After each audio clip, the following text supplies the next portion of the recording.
ಯಾರೆಲ್ಲ ನಾನು ಬಟ್ಟೆ ಚೆನ್ನಾಗಿ ಹೊಲಿತೀನಿ ಆದರೂ ನನಗೆ ಬಟ್ಟೆ ಬರಲ್ಲ ಅಂತ ಅಂದ್ಕೊಳ್ತಿರ್ತಾರಲ್ಲ, ಅವರೆಲ್ಲ ಈ ವಿಡಿಯೋನ ಮಿಸ್ ಮಾಡದೆ ನೋಡಿ. ನಿಮಗೆ ಯೂಸ್ ಆಗುವಂತಹ ಕೆಲವು ಟಿಪ್ಸನ್ನು ಹೇಳ್ತೀನಿ. ಯಾವ ರೀತಿ ಮಾಡೋದ್ರಿಂದ ನಾವು ನಮ್ಮ ಬಿಸ್ನೆಸ್ಸನ್ನು ಇಂಪ್ರೂವ್ ಮಾಡ್ಕೊಳ್ಬೋದು, ಬಟ್ಟೆ ಜಾಸ್ತಿ ಬರುವಂಗೆ ಮಾಡ್ಬೋದು ಅನ್ನೋದನ್ನು ಈ ವಿಡಿಯೋ ಮುಖಾಂತರ ಹೇಳ್ತೀನಿ. ಮೊದಲಿಗೆ ನೀವು ಮನೇಲಿ ಸ್ಟಿಚ್ ಮಾಡ್ತೀರಾ ಅಥವಾ ಶಾಪಲ್ಲಿ ಸ್ಟಿಚ್ ಮಾಡ್ತೀರಾ ಅನ್ನೋದು ಸಹ ಮ್ಯಾಟ್ರ್ ಆಗುತ್ತೆ. ನೀವೇನಾದರೂ ಶಾಪಲ್ಲಿ ಸ್ಟಿಚ್ ಮಾಡ್ತಾಯಿದ್ರೆ ಆದಷ್ಟು ಸರಿ ಟೈಮಿಗೆ ಅಂಗಡಿ ಓಪನ್ ಮಾಡೋದನ್ನು ಅಭ್ಯಾಸ ಮಾಡ್ಕೊಳ್ಳಿ.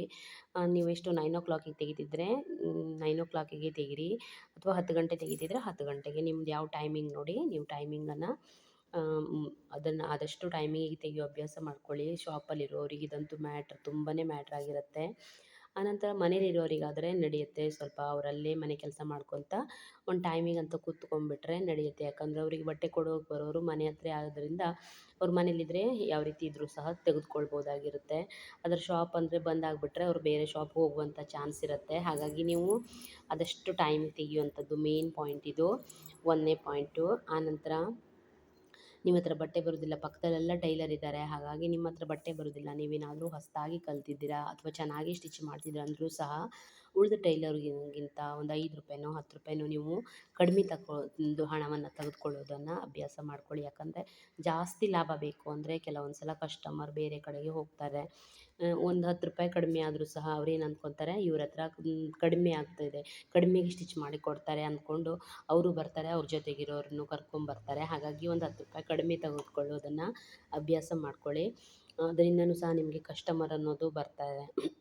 ಆನಂತರ ಇನ್ನು 3ನೇದು ಏನಂದರೆ, ನೀವು ಆದಷ್ಟು ಹೊಸ ಹೊಸ ಪ್ಯಾಷನ್ ಯಾವ್ದು ಬರುತ್ತಲ್ಲ ಎಲ್ಲ ಥರ ನ್ಯೂ ಡಿಸೈನನ್ನು ಹೊಲಿಯೋದು ಅಭ್ಯಾಸ ಮಾಡ್ಕೊಳ್ಬೇಕು. ಈಗ ಅಂತೂ ಬಂದಿಲ್ಲ ಅಂದರೆ ಯೂಟ್ಯೂಬ್ ಏನಾದರೂ ನೋಡಿ ಸಹ ಕಲಿಬೋದು, ಅಥವಾ ಆನ್ಲೈನ್ ಕ್ಲಾಸಲ್ಲಿ ಎಷ್ಟೊಂದು ಬರ್ತಾ ಇರುತ್ತೆ, ಅವ್ರ ಜೊತೆನಾದರೂ ನೋಡಿ ಕಲಿತ್ಕೊಳ್ಬೋದು ಹೊಸ ಹೊಸ ಡಿಸೈನ್. ಈಗಿನ ಟ್ರೆಂಡ್ ಏನಿದೆ ನೋಡಿ ಅದನ್ನು ಆದಷ್ಟು ಬೇಗ ಕಲಿತು ಅದನ್ನು ಸ್ಟಿಚ್ ಮಾಡೋದನ್ನು ಅಭ್ಯಾಸ ಮಾಡ್ಕೊಳ್ಬೇಕಾಗತ್ತೆ. ಯಾವಾಗಲೂ ನಾನು ಒಂದೇ ಥರ ಹಳೆ ಮಾಡೆಲ್ಲಿ ಸ್ಟಿಚ್ ಮಾಡ್ತೀನಿ ಅಂದರೆ ಯಾರೂ ಸಹ ಬರಲ್ಲ. ಈಗ ಯಾರೂ ಸಹ ಹಳೆ ಮಾಡೆಲಲ್ಲಿ ಹಾಕೋದಿಲ್ಲ.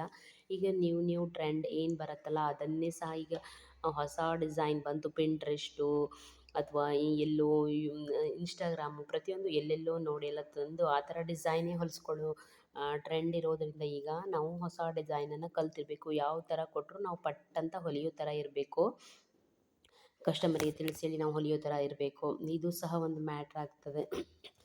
ಆನಂತರ ಏನಂದರೆ, ನೀವೇನಾದರೂ ಫ್ಯಾಷನ್ ಬ್ಲೌಸನ್ನೆಲ್ಲ ಹಾಕ್ತೀರಾ ಅಂದ್ಕೊಂಡಿದ್ರೆ ಫಸ್ಟ್ ಬಂದಿರೋ ಟ್ರೆಂಡನ್ನು ನೀವು ಬ್ಲೌಸ್ ಹೊಲ್ದು ವೇರ್ ಮಾಡಬೇಕು. ಅದು ನೋಡೋದ್ರಿಂದನೂ ಸಹ ಕಸ್ಟಮರಿಗೆ ಅಟ್ರ್ಯಾಕ್ಟ್ ಆಗ್ತಾರೆ, ಹೌದು ಇವ್ರು ಚೆನ್ನಾಗಿ ಹೊಲಿತಾರೆ, ಎಲ್ಲ ಥರ ಡಿಸೈನು ಸಹ ಹಾಕ್ತಾರೆ ಇವರು ಅಂದ್ಕೊಂಡು ನಿಮ್ಮ ಜೊತೆನೇ ಹೊಲಿಯೋಕೆ ಕೊಡುವಂಥ ಚಾನ್ಸು ಸಹ ಇರುತ್ತೆ. ನೀವು ಸಹ ಆ ರೀತಿ ಏನಾರಿದ್ದರೆ ನೀವೇ ವೇರ್ ಮಾಡ್ಬೋದು. ಆ ಥರ ಹೊಸ ಹೊಸ ಫ್ಯಾಷನ್ ಬಂದಿರೋದನ್ನು ಹೊಲ್ಕೊಂಡು ನೀವು ಹಾಕ್ಕೊಳ್ಬೋದು.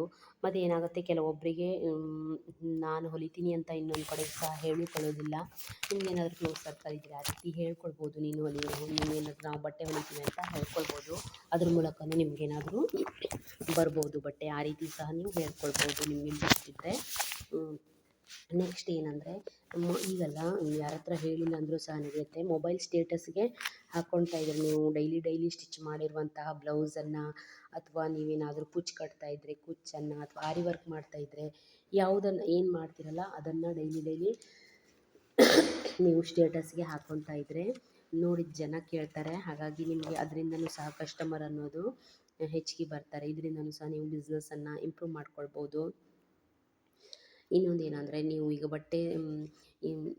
ಈ ಬಟ್ಟೆ ನಮ್ಮ ಹತ್ರ ಬರೋದಿಲ್ಲ ಅಂದಾಗ ನಾವೀಗ ಬಟ್ಟೆ ಯಾರಾದರೂ ತಂದು ಕೊಟ್ಟರೆ ಅವರಿಗೆ ನಾವು ಫ್ರೀಯಾಗಿ ಆದಷ್ಟು ಸ್ಟಿಚ್ ಮಾಡಿ ಕೊಡಬಾರ್ದು. ಯಾಕಂದರೆ ಫ್ರೀಯಾಗಿ ಸ್ಟಿಚ್ ಮಾಡಿ ಒಮ್ಮೆಲೇ ನಾವು ಫ್ರೀಯಾಗಿ ಸ್ಟಿಚ್ ಮಾಡಿಕೊಟ್ರೆ ಅವ್ರೇನು ಅಂದ್ಕೊತಾರೆ, ಇವ್ರು ಫ್ರೀಯಾಗಿ ಸ್ಟಿಚ್ ಮಾಡ್ತಿದ್ದಾರೆ, ಪ್ರತಿ ಸಲ ಬಂದು ಫ್ರೀಯಾಗಿ ಸ್ಟಿಚ್ ಮಾಡಿಸ್ಕೊಂಡು ಹೋಗ್ತಾ ಇರ್ತಾರೆ. ನಾವು ಒಂದು ಸಲ ಫ್ರೀಯಾಗಿ ಸ್ಟಿಚ್ ಮಾಡ್ಕೊಳ್ಳೋ ಅವ್ರಿಗೆ ಏನು ಅನ್ಸ್ಬಿಡ್ತದೆ, ಫ್ರೀ ಬಿಡ್ತಾರೆ ಬಿಡಿ ಅಂದ್ಕೊಂಡು ಸುಮ್ಮನೆ ಹೋಗ್ತಾ ಇರ್ತಾರೆ, ಅಥವಾ ಒಂದು ಸ್ವಲ್ಪ ಅಮೌಂಟ್ ಕಡಿಮೆನೇ ಕೊಡ್ತಾ ಇರ್ತಾರೆ. ನಮ್ಮ ಪೇಮೆಂಟ್ಗಿಂತನೂ ಅವ್ರು ತುಂಬಾ ಕಡಿಮೆ ಕೊಡ್ತಾ ಇರ್ತಾರೆ. ಆವಾಗ ನಮಗದು ಪೂರೈಸೋದಿಲ್ಲ. ಹಾಗಾಗಿ ನಾವು ಫಸ್ಟ್ ಟೈಮ್ ಕಲ್ತಾಗಿದ್ದರೂ ಸಹ ಅಥವಾ ನೀವು ಸ್ಟಿಚಿಂಗ್ ಮಾಡ್ತಾಯಿದ್ರು ಸಹ ಅವ್ರ ಹತ್ರ ಒಂದು ರೀಸನೇಬಲ್ ಆಗಿರುವಂಥ ರೇಟನ್ನು ತೆಗೆದುಕೊಳ್ತಾನೆ ಇರಬೇಕು. ಫ್ರೀಯಾಗಂತೂ ಸ್ಟಿಚ್ ಮಾಡಿ ಕೊಡಬಾರ್ದು.